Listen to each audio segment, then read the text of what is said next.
welcome back to the European Challenger Series. We're returning to our regular scheduled broadcast with James Dresser-Leary hopping back onto the caster desk as we gear up for Mousesports and SK Gaming. That's the rule around here. You mess up one prediction, off you go. There is no love lost with Challenger Series predictions, really. Yeah, incredibly cutthroat, as you can tell. And you know what time it is? It's time for those lineups. Let's kick it off with Mousesports. In the top lane, it is Beansu, jungler Dan, mid lane Sebix, AD carry Nardius, and support Rux.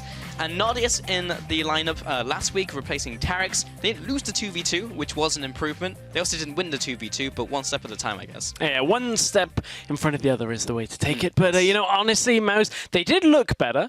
They played for a longer game, taking a whole lot of dragons. We don't see too many teams doing that often, I guess. It's not really the best thing previous to 6.3. Well, we're going to have to check that out. But that also played into Huma's scaling composition last week. They wanted to go longer. So Mouse were kind of like, okay, well, we'll just keep taking dragons and eventually we'll win. I guess we'll do that. Anyway, gearing up on the blue side as their opponents for game one, it is SK Gaming. In the top lane, it is Sleeping, the new top laner. I was just saying top lane replacing Morsu.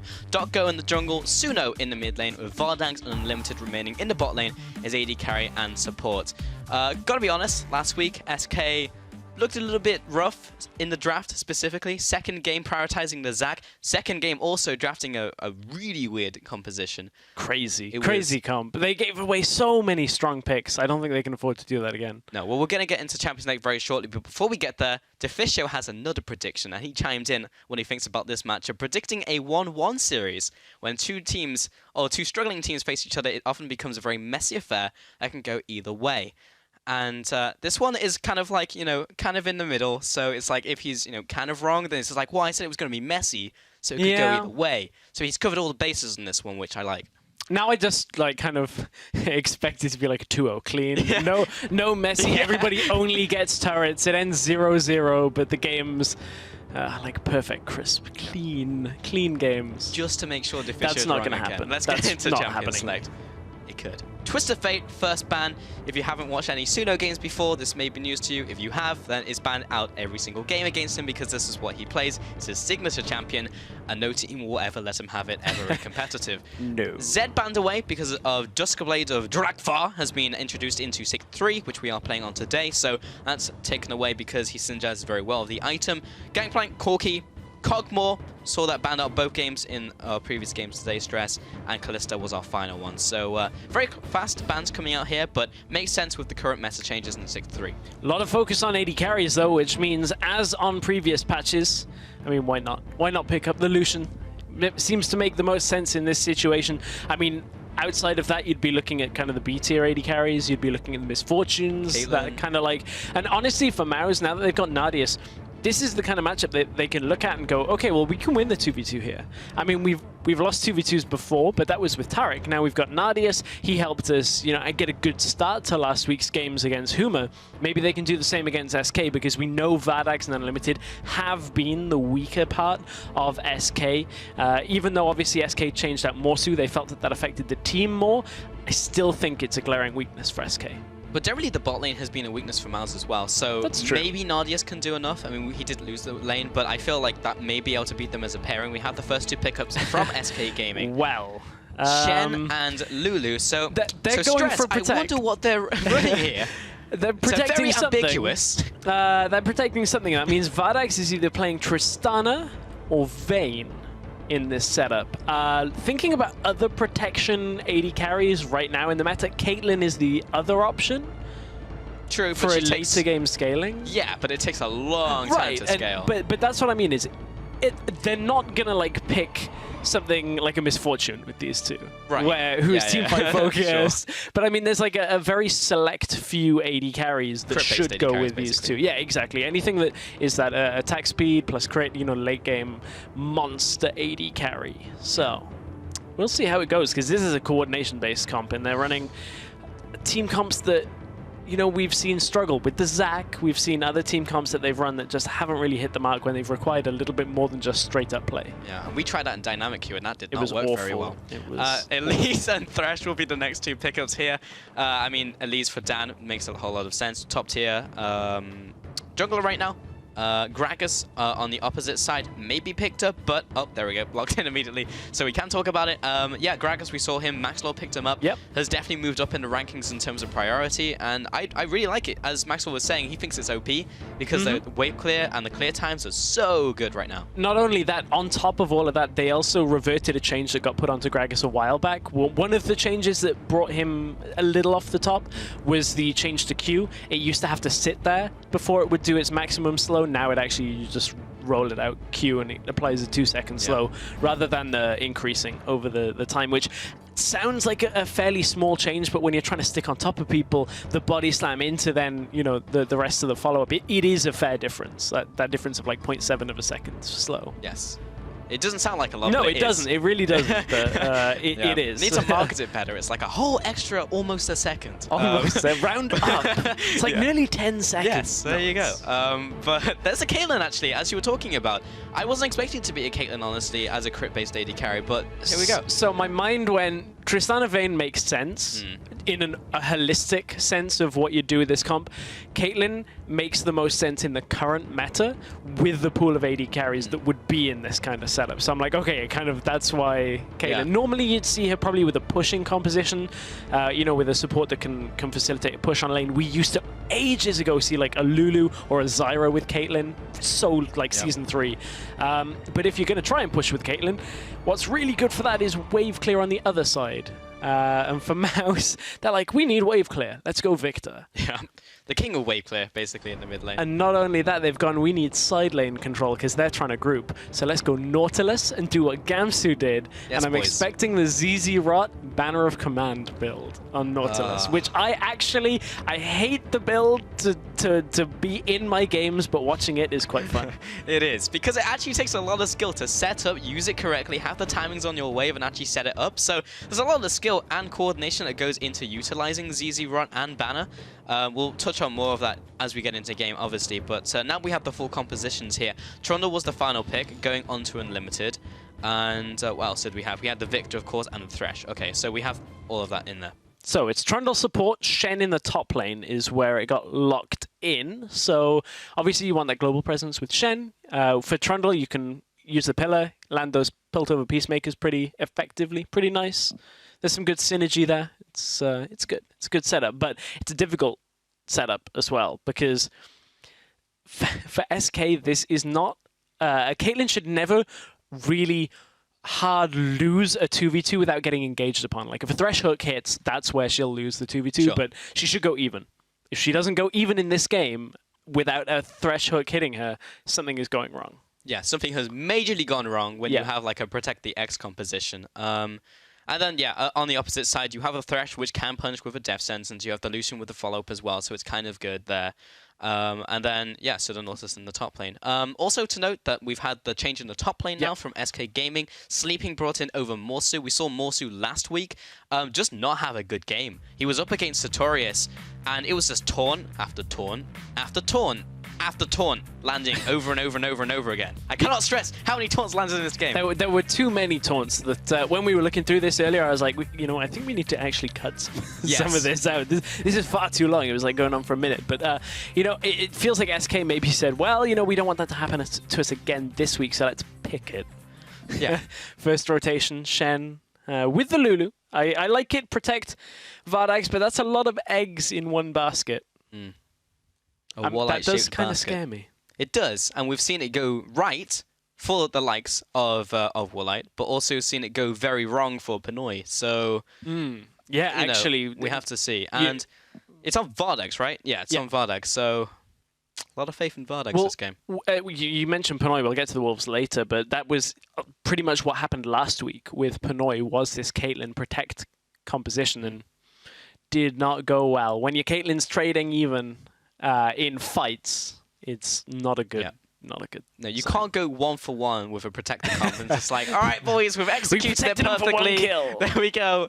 No, you've got to get multiple kills, and it's all about keeping that person alive so they can bring out the maximum DPS. This would be a great composition if Coldmore wasn't banned, because he hits that 1-2 item power spike, which is ridiculous with W, versus Caitlyn, who needs multiple items to get rolling. Like, you need those 2 items. You'll most likely go like BF Sword into a pickaxe, then you'll go Shiv item, which has been buffed on this patch, versus Rapid Fire Cannon, then finish the item, then you have a Power Spike, and then you need the 3rd item to really get rolling.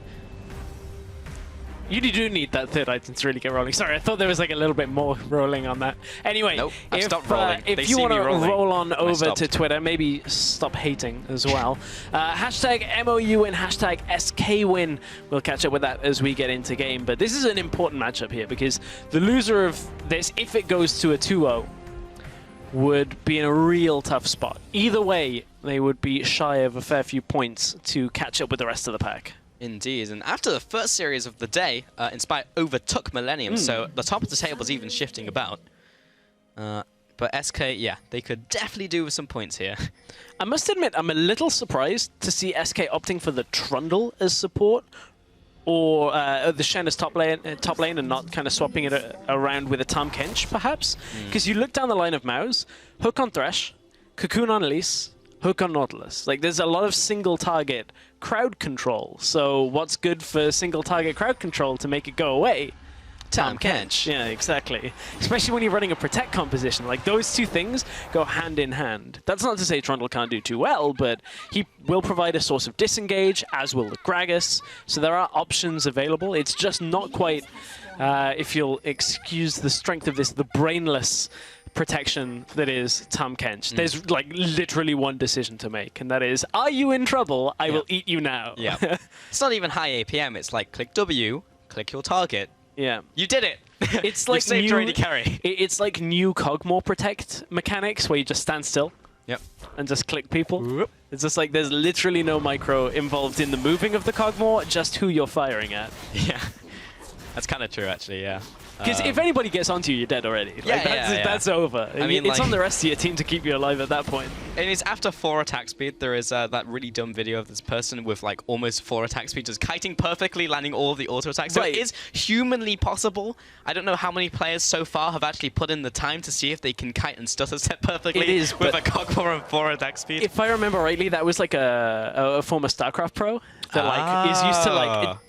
So this is off topic. APM. Do you ever see Marine King Prime splitting Marines? Yeah, that was kind of crazy. But to this one, we are into a lane swap situation. So regardless of the fact that we were expecting Caitlyn to go even, at least, Mouse say we don't want you going even. We kind of want to just lane swap, get Lucian and Thresh through this, don't get poked out by the Caitlyn, and also that top lane matchup as well. Get Binsu a couple of levels under him and then be able to stand in lane against Sleeping. Okie dokie. So in mid lane, Suno up against Sebex, and Rux is also in the mid lane. Hook lands, should have the Flay as well. Sebex comes in with the damage. Ignite comes out, but Sleeping and Doco are here.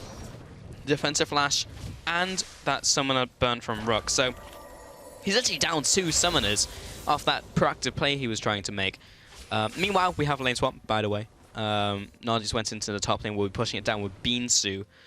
So net gain for SK Gaming. Not in terms of gold, but in terms of resources. Good to have. Good to have. They also got the extra numbers advantage down in the bottom side faster, I believe. So may very well have a slightly faster push. But I will double check that. It's about even, actually. Mao's maybe slightly ahead, looking at the current state of things. So Mao's, with that Lucian double tap, have been hitting that tower pretty effectively. And Beansu will take this one. So hopefully Nardis recalls in time. No, he's going to recall in range. Dirty AD carry taking away the gold from his top laner. Look at that. Oh, and he even got stopped. Oh, that's painful. That happened last game as well. That did happen last game. Like, these minions are on a warpath, man. Yeah. Just walk into the bush. Just stay outside of the rain. Look at this. This is how you set up your top laner for success. All of that gold over for Sleeping. 6 CS over to 5, so not a big difference in terms of the top laners, and both top laners will stay around to catch the wave. So unlike the last series where we saw someone getting screwed, both of these top laners are actually going to get most of this gold and most of this experience. Ooh, oh, okay. No, it's good. Smite was available. They had the extra damage onto Rux. Flashing up red, and I was ah! There's always that moment, because Rift Herald does a lot of damage. He's an angry Herald. I guess there's not many things that herald the coming of something that aren't particularly angry. I mean, I guess Herald. Victor's a pretty angry dude, I'd have to assume. I would assume so. Yeah. I mean, he's got a lot of lasers. You don't make lasers for, at least death lasers for happiness. Right, because lasers you could have in a rave, but death lasers not so much. So my brain went there. I was like, you don't use lasers to make people happy, and then like realized that's actually what you use lasers for these days. Yeah. That's why eye it's a surgery, death for example. laser. Yes, death laser. Death ray, in fact. It's going up the middle lane. So basically, even in the middle lane, it's Lulu and it's Victor. They're going to farm. They're going to do that for like 10, 15 minutes. And they're going to like, all right, team, we can join you now. We're farmed. Interesting, though, Sebex opted for the barrier, though. That is something that is fairly, different on Victor. There's the kind of 3 schools of thought. You got the barrier defensive school, you got the cleanse because you're up against a lane that's going to stun you, or you've got the ghost for I'm going in. So it's just interesting that Sebex opted for barrier, not ghost. I kind of would have maybe liked to have seen him think about that. It depends on how the team fights develop, because I'm looking at it. They need to somehow get to Caitlyn, and they've got a lot of front-on engage. You're looking at those hooks, those cocoons that aren't really going to come from the side too easily because they take too long. They're kind of like chance setup, very difficult to orchestrate that without vision control. Just interesting that it's, it's not the same as like a Hecarim flank, where you just go in and then your ult does the work. So... Yeah, barrier to me feels like the primary school of thought, not like the university where you're like thinking really hard about it and so I don't mind the barrier. Educated decisions. I don't mind it. Yeah. I'm just saying like the other options, I don't know. Suno actually went for the Ignite in the middle lane. In that case, like the barrier is actually fine because of that, but you don't know that. It's like rock, paper, scissors before the game starts. So, no, I think it's fine. It's just one of those things where it slightly reduces the ability of Sebex to get onto Vardags if that situation were to arise. But speaking of people getting all up in others' grill... Oh, hook went out. He's out. Gragas, as Suche said in Season 1 in an interview, he squeezes through the trees very easily because like he's kind of like a flubber material, that being Gragas, so he could get through like the jungle very easily because he. I thought you were talking about Suche there, like as in Suche was. Oh no, that's Dokko, mate. No, it's fine. I thought you meant the flubber material. I thought you were being quite rude to. Gragas. Season 1. He did win a World Championship, right? Yeah, on that lineup. Yeah, sorry, it just... And he did the Gragas cosplay with the water cooler. Yeah, exactly. That's why I'm like, it takes that moment to remember that he actually won that. Just because I can remember the players that were in it, and then I'm like, yeah, Yellow Star, world champion. No, not world champion from Season 1. This is how Stress's brain works, ladies and gentlemen. Also, I think Rux just denied Sebex a cannon minion because he hit it with the hook and did enough damage to the tower shot to hit it. Because he was trying to hit it because he wanted to obviously get the relic shield.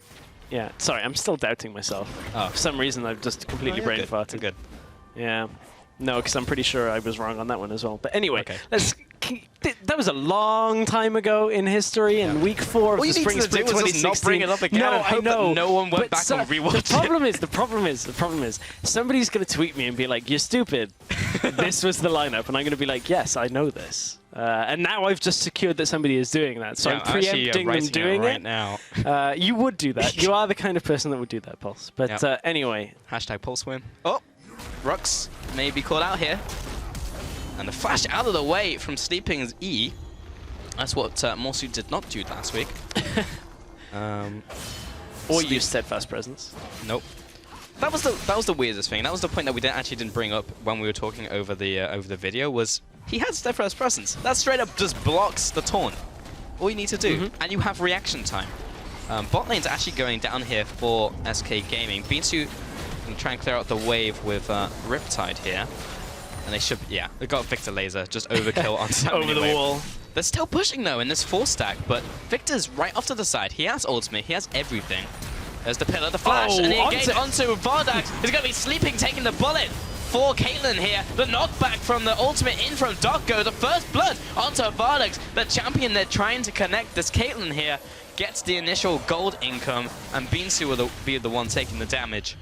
It was a nice engage. It actually caught Vardax out. It was good to begin with, and then out comes all of the disengage from SK. They managed to use the Gragas, managed to push away everybody from Mouse, and then you can see how the follow-up from Mouse just doesn't work against this lineup.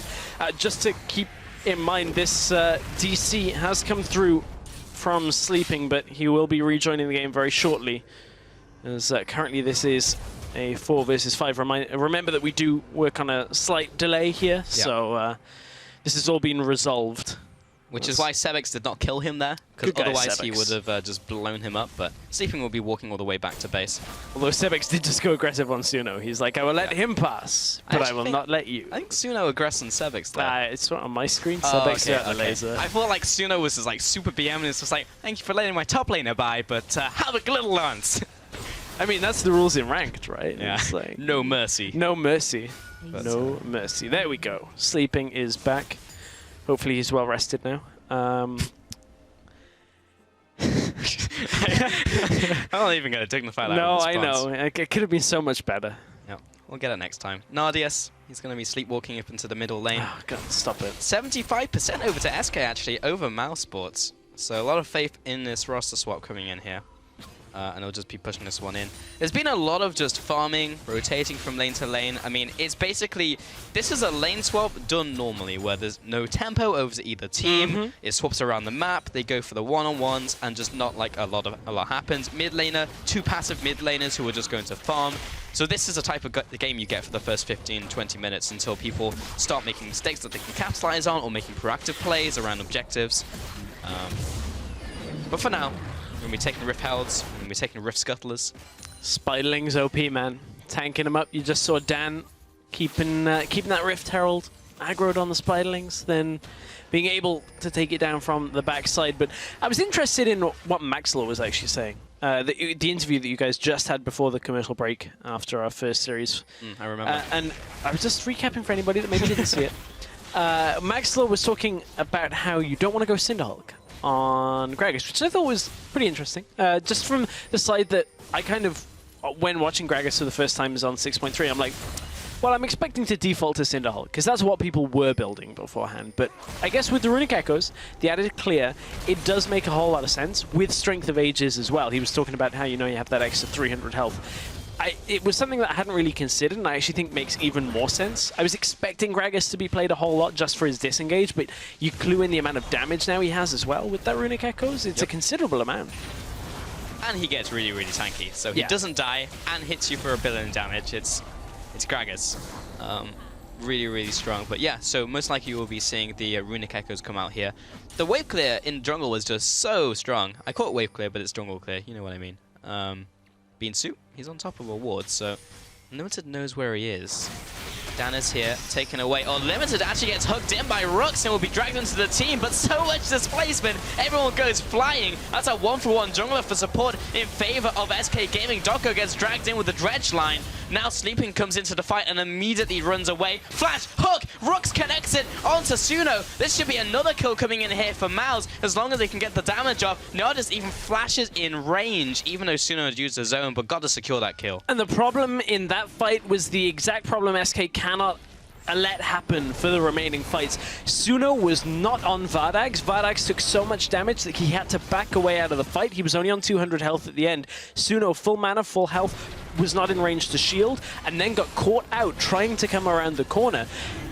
With these protect comps, you have to be pre-set up when it comes to stacking as a group to look for fights, or even in those situations where you could potentially be caught looking to fight over a dragon. And if you're not preemptively around your AD carry, it becomes infinitely more difficult to keep them alive in that fight, and that's exactly what we just saw. At the very least, all of the kills are being funneled into Vardax, so he's rapidly approaching his bigger item build. When he first started off with the pickaxe and then went into the BF sword, I thought he was going to go for the build that makes more sense, which is build the components, go into your Shiv item, which actually gives you a nicer curve into your 2-item spike, instead of Infinity Edge really not doing a lot, and then you hitting a big spike when you hit the Shiv. But he went Infinity Edge, so... Yeah, well, we have seen a lot of Caitlyn players going Infinity Edge first. Specifically, was watching NALCS a lot this weekend, and when they did have a Caitlyn, and they were talking about it, Kobe and Freak were talking about how, you know, Infinity Edge first seems to be what they're doing, but you can see in this fight, look where Suno is at the beginning of this fight. So this is so good for Mouse, for SK to begin with. They get Dan, and they should be able to fight more here, but Vardax is moving forward, Suno is moving backwards away from this fight. Sleeping even completes his teleport during that, and everything should have been screaming that SK need to be moving forward, but no shield onto Vardax means that SK can't do that. 2-2 in this game. Mouse have a small advantage in terms of gold. 2-2 towers as well. The major advantage they have is really in the form of dragons. Top laners, the two tanks are basically in the same place, almost have the same items. Both have that Balmy Cinder, so they'll push fairly equally against each other. This first item from Beansu will be the Sunfire Cape, meaning he'll have the extra pushing power, which also got changed. 50% extra damage to minions and monsters now in 6-3. But he's not going for the ZZ Rush or the Banner of Command. He may go that later, but that's generally what we've been seeing from a lot of top lane Nautiluses as he's come back. But he's not doing that right now. There's still time, though. There is still time, and I do kind of hope he goes that way, just because it gives Mouse an extra edge. Still, they're going to have trouble fighting SK, but if they can kind of force SK to come forward and fight them, that's when they should have a fair amount of success, because their potential to kite back and then hook to counter-engage is very strong. So if you put SK in a situation where they either have to leave with the Shen, then use his ult to come back, and then rinse and repeat that, that's what they want to do. Rock's taking the bullet for Sevex there. He's only level 6, so it's going to hurt him a little bit more than Sevex, but here's the support. That is his job. Unlimited also level 7. Something else I want to track is something you mentioned at the start of the game, is how is Trundle going to do in comparison to a Tam Kench? How many times are SK going to get caught out by like a hook or a binding or something that would have killed them that Tam Kench would have been able to save? And the counter to that is how many times are they going to land a pillar that Tam Kench wouldn't have been able to offer. So that's always the trading potential. Also, then the tank shredding ability that Trundle always brings. Sure. Like there are these different unique flavors that a Trundle is going to bring, so that's why I don't completely dismiss the Trundle pick as an option, because that is one thing that will become very difficult for a Caitlyn, or at least for any AD marksman, to actually be able to chunk through super tanks. Especially the later the game goes. With the reduced Last Whisper, you're also very, very, very unlikely to build something like a Duskblade, which has armor penetration, just because of how it's based on auto attacks rather than an active that we've had many a discussion about. Yeah. And I hope we do get to see a Duskblade at some point today, but it'll likely be on a caster AD mid laner rather than an AD carry. Talon, Kha'Zix. So anybody building it on an AD carry, if you auto attack things without going all in, you probably shouldn't be building Duskblade. We saw a Draven build it, but that makes sort of more sense. I'm not saying it makes a lot of sense, but like if you're farming minions for 2 minutes and then go wham and then just go like immediately for the trade, and then you have those 2 minutes which are on cooldown, so you can auto attack anyway. It is a good item when it comes to the added armor pen, because the item itself without the passive is just around 100% efficient. Yeah. Just under. It's basically, it's like, exactly. You know, it's like a couple god. It's like 40. So it's not an inefficient item, and if you desperately need another source, like it's fair enough, but I don't think it's a particularly strong item on AD carries itself. Right now, at least. Maybe someone will prove us wrong.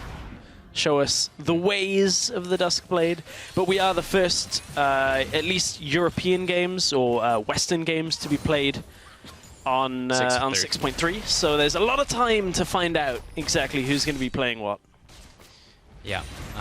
Sometimes, I mean, it just depends on the team really, but some teams like react to patches very quickly. Yes. And start building new items, start building new champions. Like Sartorius, for example, was very fast to Shen. But then you have teams who will just stick to what was good in the last patch. Yep. And then it's still good, you have the strategies, you know how to play around it, and you don't need to adapt super quickly if you play the old composition well. And that's something that becomes even more apparent the closer you get to like Worlds season.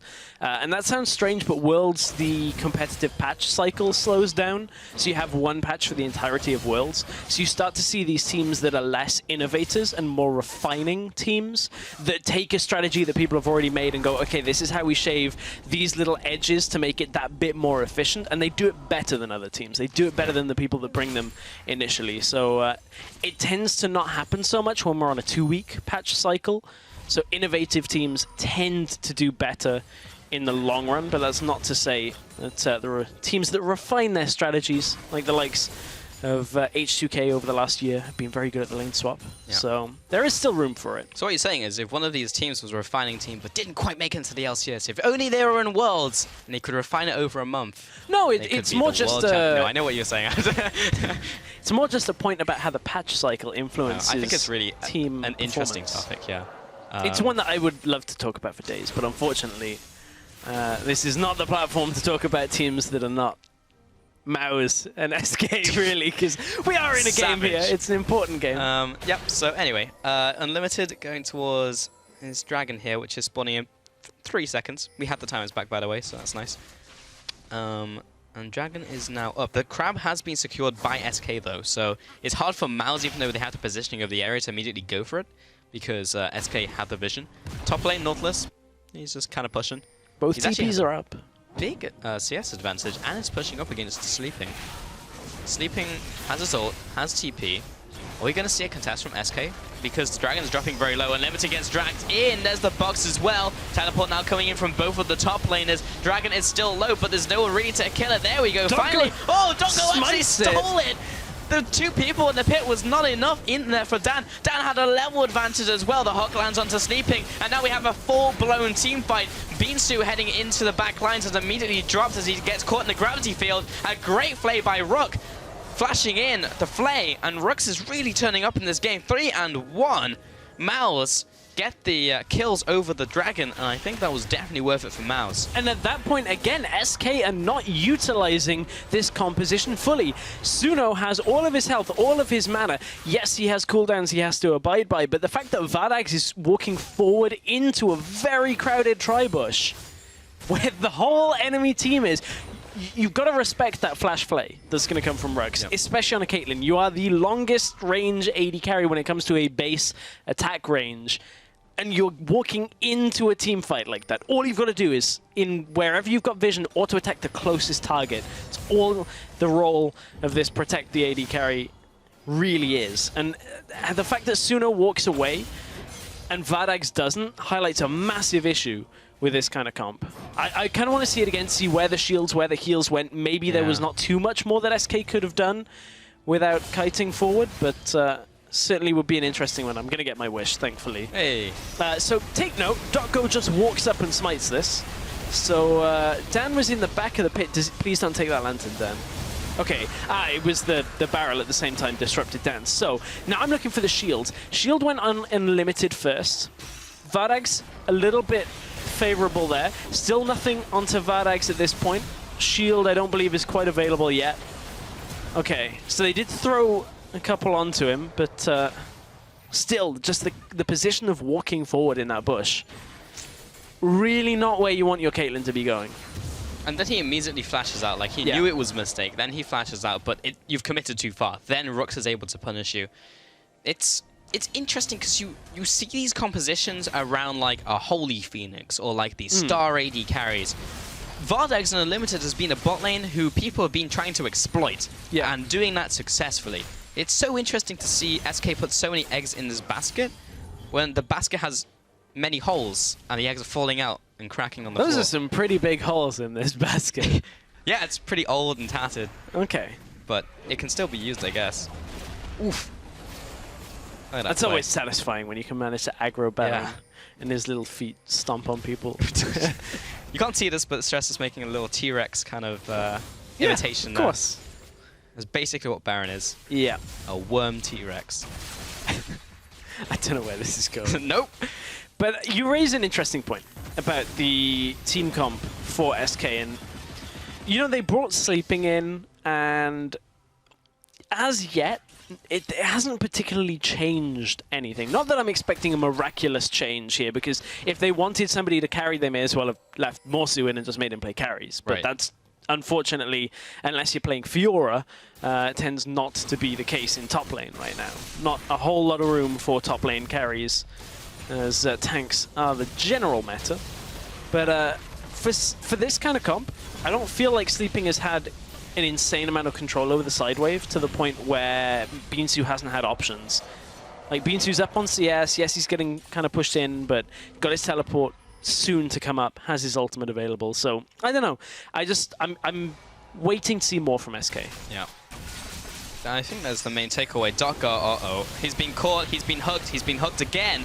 He'll flash away, and he's got a lot of disengage. He pops his own ultimate, and Sleeping used his ultimate on top of him. And Suno used his ultimate on top of it. If they get to Vardags now, they kill him. The point, the click, Binsu trying to get in range for the dredge line, but isn't quite there. Sleeping is literally standing on top of Vardags to make sure he doesn't die. Well, this is tense, because if any CC lands onto Vardags, especially the point and click from Binsu, like, you just can't even get in range of the Nautilus. Yeah, lucky for, well, not lucky, but for SK, they have a lot of disengage here, which means that Mouse have to basically hook twice here, which does make it kind of difficult. Vardags is playing with fire here, but has Unlimited beside him.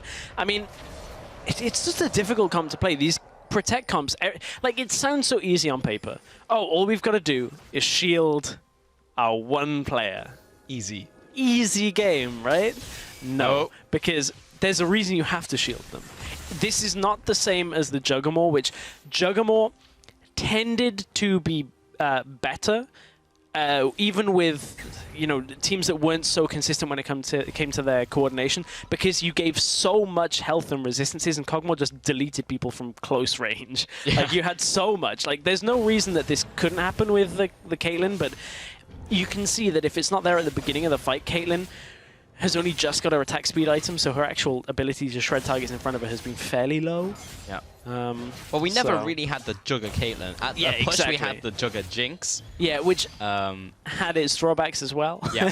It's just, oh, yeah. You're really good at killing a target kind of quick, but then not as fast as a Kog'Maw, and it's the same as a Caitlyn. Same as Caitlyn now. Yeah. She's going to kill targets quickly, but it's not the same as the percent shred that Kog used to have. And he basically became a tank once you had, like, the Lulu ultimate on him, the shields as well. Like, you could stick him on the front line, and he wasn't going to die, but he was going to kill you very quickly. So I definitely think that composition could come back in a big way. AD carry Kog is being picked up a lot right now, and there's a very high priority, being banned every single game today. Yeah. So they'll be going on to this Caitlyn instead. Rapid Fire Cannon also received a nerf in the last patch, but both AD carries have gone for it regardless, where the Static Shiv has gone up in value. So these two AD carries that have decent wave clear as it is. There are some that I'm expecting to kind of shift over, perhaps, to the Static Shiv if you're very single target focused, without the likes of a Piercing Light, you know, the Piltover that Caitlyn has. So Caitlyn, it's such a good item just synergistically with it, because you just get that added range as well. Extra, oh, here's a fight. Hook onto Unlimited, and the TP from Sleeping interrupted. Now DOTGR will be following after. Vardags as well, jumping over the wall, will be taken down. The double kill in from Dan. 3 for 0. Big punish by Mouse. Man, Vardags waited on his flash until after the crowd control had already started to hit him. Real tough fight for SK there. They just keep falling apart. Yes, they've got 2 kills onto Caitlyn, but now it's traded back. One onto, well, 2 deaths now onto Vardags in these last 2 fights is just not really what SK wanted from this game. Mouse is so far ahead of this game, and they are pushing down for their first inhibitor of the game. 27 minutes coming in here. Binsu leading the charge onto this one. Oh, the hook as well onto Sleeping. Will be dragged in here, but they're really just after the inhib. Stops him from shadow dashing into them, and no punish in from SK. Now they're starting to chase after. Sleeping has his taunt and his flash gravity field for the slow and the stun.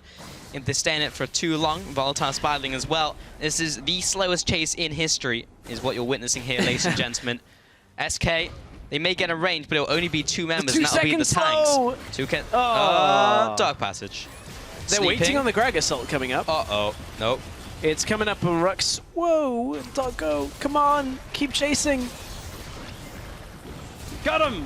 Oh, he lands it with the E, the flash, and Sleeping is there with the CC now, and the double Piltover kill in for Vardags. I don't think I've ever seen a Piltover kill 2 people at once, but that was glorious. Much better for SK. It took them a long time to get everybody there, and obviously they had a lot of speed up from Lulu on the backline to get them there, but Mouse perhaps overstaying on the bottom lane fight. This is all the way back at the Dragon fight, so I kind of want to watch Vardags for his net. Like, where does he first choose to net? Because he holds his flash to go over the wall. Like, Vardags should... Oh, he messed it up. That's why he had to flash late. So he netted like kind of parallel to the wall, almost at like the 45-degree angle actually, where it just kind of knocks you into the wall and you don't go over. That's sad. Yeah. Although I remember like when you start picking up Caitlyn, it's kind of counterintuitive that you've got to net away from the way you want to go. True, but as long as you have this kind of idea and that you need to be adjacent to the, wall. Like, that's not something that I would expect a player in Challenger to mess up. That like be like, oh, I just didn't know that. I just mean that if you've not played Caitlyn before, for viewers at home, maybe you're like, how did that mess up? Like, it's actually a little bit of a mess of the mind. Ooh, I had to find some words, different words for that. Yes. But it also makes sense if you think in a different way, right? Like, you're shooting something at so much force that you're being propelled backwards. Like collateral damage, for example, it's a big shell. I don't even know how I don't know how he stores that on his person, but he does. And he shoots that, propels him backwards. Same thing with the net. It's a big net. Big net. And it was not a big 90 net caliber game for SK Gaming. Look at that. English skills. You nearly messed up the word skills. Yeah, I did. I was like, do I let this slide? No, nope. Top lane C's coming in here from Mouse. Dan getting caught out. There's the pillar. He'll be rappelling up. We have to go right back down, though. Oh, what the timing on the ultimate from Doggo. Instantly knocks Dan into the team, and they'll take him out. That was actually sick. Now the death rate coming across, and the slow onto Unlimited. He'll be backing off now. So SK have got themselves a QSS onto the Caitlyn now, so another layer of protection for Vardags. Means he can sit further back, but right now you can see he's not really doing a massive amount of damage to that tank. I wonder whether we're going to see him opt for the likes of like the Hurricane, so Hurricane actually stacks up incredibly quickly on Caitlyn now, at least stacks up the headshot. Yep. It's if you hit 3 targets, it's every second is a headshot, which is pretty nice. Rounds of 3. Defigio was telling me if you stand in a bush, so you get the double stacks. Yep. It theoretically should give you one every time, but the fact is the animation applies after the second one hits, so it actually doesn't quite loop nicely. You don't get a headshot every single attack. That'll be kind of... That would be cool, though. Like, sitting in a bush and getting rewarded for it, but it's not the case. Piltovian sniper over there. Yeah. Just taking everybody out. We saw the American sniper in the NALCS for the Jhin coming out, but we haven't seen the Jhin yet in Europe. Or nor in Challenger, where I thought we were going to see it. Top tower's going to go down. Vardags, the ult's on him. Beansu follows after. Rux does not... Oh, he actually just yellow stars that. Missed everything. And Doggo now backing off. He'll be obliterated by Sebex. Sleeping comes in with the Shadow Dash with the lockdown. And now moving on to Sebex as well. He'll be dropping low. Sleeping dragged into the team. But the Wild Growth is on him. He is extremely slow. There's a new carry in time in town. And his name is Shen, but they've all been slowed down. And once again, they're going to try and follow, but this time they back away. You can see how difficult it is for them to get on Vardags now. All of that crowd control is coming from the front of the fight, and nobody can get around. Rux tried with the flash into the Flay. Oh man, that's gonna kind of haunt him, because that play is a difficult play. But if you pull that off, that probably is the Caitlyn dead in that situation, but just barely missing on the reverse Flay is a real tough break for Rux. But nevertheless, without that, it's so tough to get onto it. Oh, he was expecting Vardags to keep running ever so slightly, but the delay on the depth charge was just too long as he came back down to Earth. It took me back to the highlight from Yellowstar in Season 2 where he was in a bottom try and just missed absolutely everything. Oh, dear. Good memories. Not a good one for Rux in this game, but... Oh, we've got it, Pulse. What, the ZZ Rot? The ZZ Rot is in town. And what town is he in? Is he in top lane, bottom lane? Oh, Sebex. He's about to be underground very soon. Dan, he's got him. He's got his back. Oh, it's top lane. There we go. It has been blue watered though, so they know where it is. And Shen is actually not the worst champion at removing it versus Malphite, which is one of the goofiest things in League of Legends if you've seen a Malphite trying to clear that one away. He just applauds it to death. Yeah. Oh, Unlimited! Ooh. Has to pop... force the Lulu ult. Yeah. That was not good. Very not good, actually. very, very not good. Yeah. Go at this point. He's in a not good situation. In a very, himself. very not good situation in this mid lane. And they actually block up escape route. That was actually very heads up. Standing in front of the Gragas when he's trying to run away means he can't body slam through you. And if he has no flash, he's dead. It was the opposite of not good. What's that? Not good. Oh, yeah. That is the opposite. Beansu is just taking some of the trap damage, but this is where Caitlyn kind of shines, is where you can block up an entire choke point, but because bot tower is already dead, it means that Mouse is going to go to bot lane and take the inhibitor instead. Vardax, ult on Vardax. He's running, he's trying to hide, Sleeping gets dragged in. They don't really have the damage to insta-burst him, but they take down the inhibitor instead. Mouse are comfortably ahead in this game, 6,000 gold ahead. This also brings me back to last week because Nardis came in over Taric, and we just saw a generally better game from them, like against Huma of all people. Okay, Huma misplayed the first game, but Mouse just played better. They had a better macro game, and they're demonstrating it again in this week up against SK Gaming. I'd like to see them play a higher in the table team, like Inspire, like Millennium, as they are right now, to see how much of it carries through, because, of course, SK sitting at both table have a lot of problems themselves now bringing in the top laner. But Mouse, I'm still impressed by what they've accomplished this game. Yeah, they've been doing a good job so far. I mean, they're starting to run into the wall that is a protect comp that gets later and later. Caitlyn 6-2-1. Our fears of the early game of Vardax perhaps not being able to stay alive seem to have been quelled, and he's picked up a few kills in the last couple of games. They've been able to hit, early flash, but a good flash by Vardax, actually. Just seeing on the bottom side of your screen 4 members of MOUs coming up through the river. That's, I mean, he's now obviously not got it for the fight, but it's better to have that happen than be dead. Because if he dies here, Baron dies, they manage to take top tower from it probably, and then ZZ Rod up that as well, and or at least ZZ Rod top and take mid. So, Vardax has got Sevex. Just popped straight up.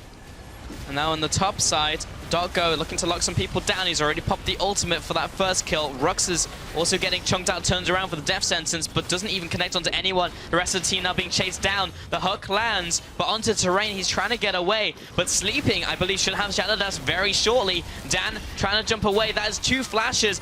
Go is going to be Wild Growth. They hadn't even used that yet, and Go may be falling. He's going to waddle away to victory. The Lucian goes down. Dan comes up with the repel and comes back into the team with SK, who will gladly pick up the kill. Taunt lands onto Beansu, and that is the 5-4-0 ace. SK Gaming, massive comeback in this game. Much better fight out of SK, and that was all from the fact that somehow Sebex got picked off before that fight even began, so there was only one real damage threat available for Mouse to actually do anything in that fight, and from there it's a very easy fight for SK. They're running forward all the time, and Vardax just sticks with the pack. As long as everybody is around him, there is no damage from Mouse that can really take Vardax out, and that results in a Baron going over to SK. They've just taken full control of this game. Yeah, what in the what just happened? We're going to see it once again. This time it's sleeping up to the north side, lands the taunt flash, and then it's just the chase from here. Sebex is already dead at this point, keep in mind, and from here the only damage remaining is Nardius, and what catches him out is the ability for SK to push up, and this is where the Trundle pick just all of its weight in gold. Forces the flash out from Nardius, forces 3 flashes from Mouse, so you can take away any thoughts about Tahm Kench. Yep. Trundle's certainly the right pick in this game, as SK managing to clean this one up. Just a much better fight here. Vardax has a very easy job to just stay alive and keep pushing forward. This is probably the best set of team fights out of SK that we've seen, and we were talking about how it does require coordination, and it seems like they feel a lot more comfortable with this style. Sold on that pick for sure in the bottom lane, Unlimited. 0, 3, and 12. 100% kill participation, and speaking of Unlimited, he's about to become dead. Beansu is knocked into the team, and he's shadow dashed up. Unlimited actually going to survive with the Wild Growth on top of him, and the shielding from Whimsy, from Suno rather. From Help Picks. 1 and 0. Time's a charm. It's okay, we've both had them today, Pulse. The second 2 were correct. I just wanted to tell people that I understand what the spells are. See, no, if you didn't bring it up, Pulse, everyone would forget about it. Don't worry. I corrected myself. It's fine. Don't worry, okay. Pulse. We got it. SK, they're going to say we've got it as well. They're pushing in under the tower. Forced a little bit back away from this. Apparently Nautilus is moving on very fast pace, because he's got the speed indicator around him. Yeah, exactly. Oh, ace in the hole. Lining it up. Take Nope. the shot. Doesn't land it on Znadius. Got his bodyguard with him. Got some Kevlar. Mid lane goes down. SK on the way out. They're taking so much from this Baron. Middle inhibitor goes out. Bottom inhibitor is still down for SK, so they have to go back to base. Because that will be hitting the Nexus turrets very shortly. Need some recalls to come out. Sleeping. He's out. Cocoon, a couple seconds away from landing. And we reset for a couple minutes, but SK definitely have the momentum in this game after that big swing from Baron. Massive swing off that play, just from Sebex getting caught. And, I mean, you know, we've criticized Vadax and Unlimited, you know, for the last 3 weeks. This is the first game where, realistically, for SK, they played the lane swap better than we've seen them play it before. And then from there, Vadax has been playing better than we've seen him in the last 3 weeks as well. And it's because SK are playing like a team. Here comes the team fight though. Doggo brings Sebex and Rooks back into the fight with the explosive cask.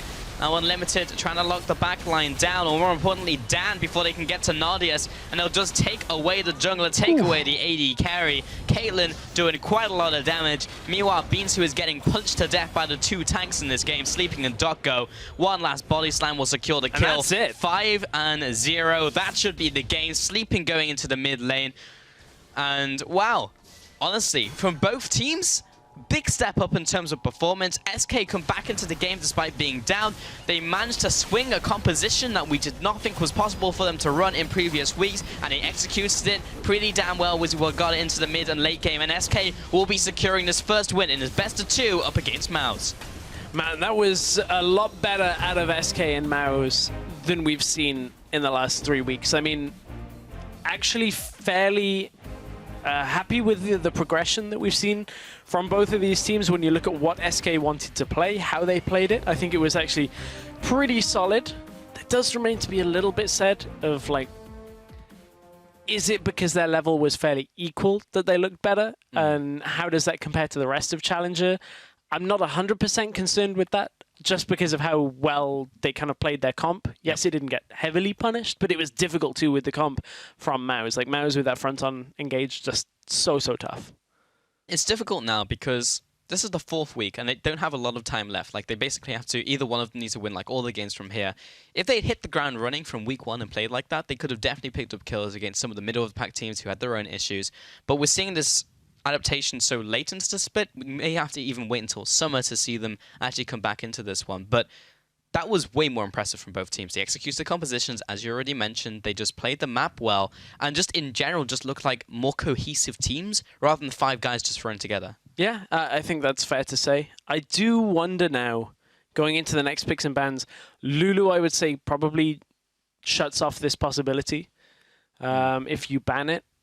I don't know whether it's worth it, because then you've got to kind of blue side pick all of these picks. So you do have options for that Lulu, but it's an interesting one now, because we know SK have had these weird picks and bans phases, but this one was fairly straightforward. It was actually not too bad. Well, it was straightforward, but I mean, they showed what they wanted from the first rotation. Yeah, it was that's Chen, true. Lulu. It was like, we're running, protect something, and then final rotation with the Caitlyn.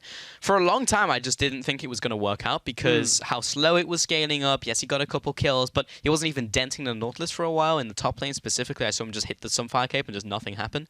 But then he got more kills, they got good punishes. Sleeping landed some really sick taunts. He also landed some very not sick taunts. There was multiple taunt flashes into nothing. But you hit one of them and you have one good team fight where everyone comes together and lands all their abilities, like a good Gragas ultimate, then you can really get the Caitlyn kills. And it was kind of fortunate that in the early game, a lot of those kills went to Vardyce kind of because they just happened to. But at the same time, I mean, they played the comp well and punished when Mouse overextended into Baron. Yeah, that's pretty much the case. One thing to note is Deficio's prediction is still on to be right. He said 1-1, so give me a crisp high 5 on that one. It was kind of crisp. It was all right. It was all right. Didn't have the angle on that one, so we'll have to try next time. Maybe that high 10 would be the next one we go for. Anyway, we're going to have to a quick break while we practice our high-fiving skills and also while the Rift is reset. So make sure you're back in 3.5 minutes sharp. We'll see you then.